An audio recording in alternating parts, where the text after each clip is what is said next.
La creatividad en la enseñanza musical es un campo muy grande y que poco se explora en su totalidad, principalmente porque la educación musical ha estado durante muchos años estructurada en reglas muy estrictas y con una visión totalmente académica en la mayoría de los lugares.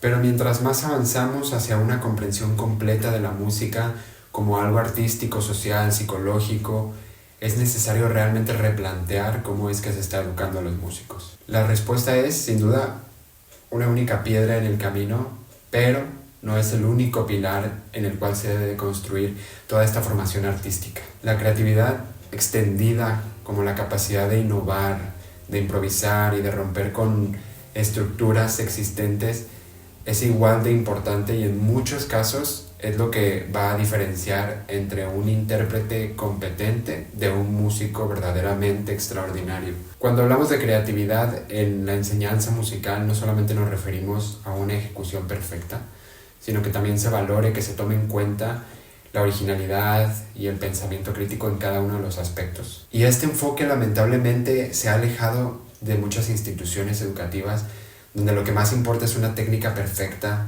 y la interpretación de muchas obras clásicas, y ha transformado esta visión de verdaderamente formar músicos que puedan crear, interpretar y reinventar la música de manera que trasciendan en las normas convencionales. Y obviamente el primer paso para una educación mucho más pedagógica es primero cuestionarse qué es lo que se nos está enseñando, por qué, y romper con todas estas reglas que mandan en la enseñanza musical. Y yo entiendo que todas estas reglas fueron establecidas en un contexto cultural y social muy específico, donde la fidelidad a la partitura y la reproducción exacta de un sonido era lo que verdaderamente te hacía un músico. Pero ¿qué pasa con la música fuera de este aspecto? ¿Qué sucede con la música que no está escrita en una partitura o con las formas de expresión sonora que no encajan en todas las categorías convencionales? Por ejemplo, la música contemporánea. Y entiendo que romper con todas estas normas es todo un reto, porque hay que abrirse a una forma de pensar y de hacer música muy distinta. Pero por ejemplo, algo que yo he vivido en el Instituto Kodály, además de seguir una partitura, es realmente aprenderla por fuera del papel. Me refiero a una parte más emocional y con una conexión mucho más profunda. Y de verdad que no es ningún sueño ni ninguna ridiculez. Todo el arte nace de las emociones y de los sentimientos. Entonces hace mucho sentido que aprendamos también de esa forma. Y el objetivo no es realmente siempre tocar las notas correctas, sino entender qué nos quiere decir cada sonido, cada nota, cada acorde, cada frase, qué interpretación le podemos dar. Creo que uno de los retos más grandes que tiene la pedagogía es la revelación de lo que verdaderamente es un maestro, que regularmente el maestro de música se ha visto como una autoridad que dicta lo que está bien y lo que está mal, lo que es posible o lo que no es posible.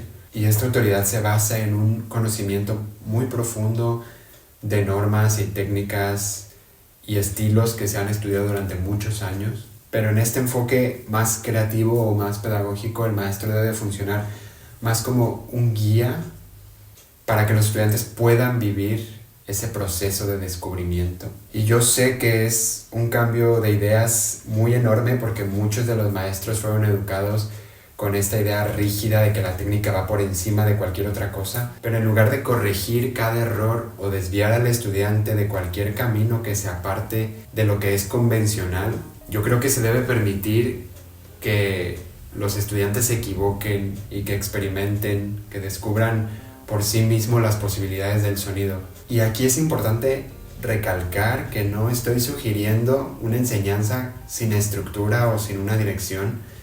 Obviamente el maestro sigue desempeñando un papel sumamente importante en la formación del músico, pero lo hace desde una perspectiva de acompañamiento en lugar de una imposición. El error, por ejemplo, ¿por qué seguimos viendo el error como un fracaso en lugar de una oportunidad de aprendizaje? ¿Qué sucede si se toca de manera incorrecta una nota? ¿Cómo puede ese error transformarse en algo que nos permita explorar el sonido, por ejemplo? En este caso, los errores dejan de ser un problema y se convierte verdaderamente en un proceso de aprendizaje. Algo que también he vivido en este instituto es la importancia que tiene improvisar. En muchos de los programas académicos musicales se enseña que la improvisación solamente es para ciertos estilos como el jazz, por ejemplo. Y la verdad, la improvisación debería de ser una parte fundamental para cualquier músico porque nos enseña cómo es que el sonido se mueve de manera instantánea, nos permite reaccionar en tiempo real, nos permite tomar decisiones y explorar el sonido en el momento presente. Y otra de las cosas que he vivido, porque de esto se trata este canal, de compartir mis vivencias y un poco del conocimiento que estoy adquiriendo, es la diversidad musical y cultural, que durante mucho tiempo la enseñanza musical ha estado muy dominada por el eurocentrismo, donde se privilegia la música clásica occidental por encima de cualquier otro género y tradición. Y la verdad es que si se integran ambas cosas, la música tradicional y la música occidental clásica, el estudiante va a tener muchísimos más recursos que utilizar. Esto de verdad nos muestra que no solamente existe un único camino para el aprendizaje musical. Créeme que existe una variedad enorme de posibilidades y que además de enseñarnos, nos ayuda a apreciar, a crear diferentes estilos y géneros, nos ayuda a desarrollar una mentalidad mucho más abierta y flexible, que es algo que insisto que es esencial para nosotros los estudiantes. Por último, yo creo que se debe de reconocer el papel que juega el cuerpo, porque es muy importante en cómo lo experimentamos y cómo creamos el sonido. Me he dado cuenta que el movimiento, la postura, la respiración, la presencia física están realmente muy conectados en la manera en la que un músico interactúa con su instrumento y con la música que produce. Y creo aún más que si se nos enseña a ser conscientes de nuestro cuerpo, vamos a tener aún más conexión con la música porque es algo que verdaderamente vamos a sentir. Así que la pedagogía y la creatividad reconoce que el cuerpo, la mente, el oído no están para nada separados el uno del otro en un proceso musical, sino que siempre van a trabajar en conjunto para tener una experiencia mucho más rica y completa. Y de verdad me gustaría saber qué opinas sobre este tema. Yo sé que puede ser algo controversial, pero me ha tocado vivir todos estos cambios en este instituto y es algo que genuinamente quiero compartirte. Así es que déjame un comentario aquí abajo porque los voy a estar leyendo. Dale like si te gustó, compártelo, muchas gracias por el apoyo. Sígueme en las demás redes sociales, en el blog, muy importante. Todo va a estar en la descripción y nos vemos en el siguiente video. Bye bye.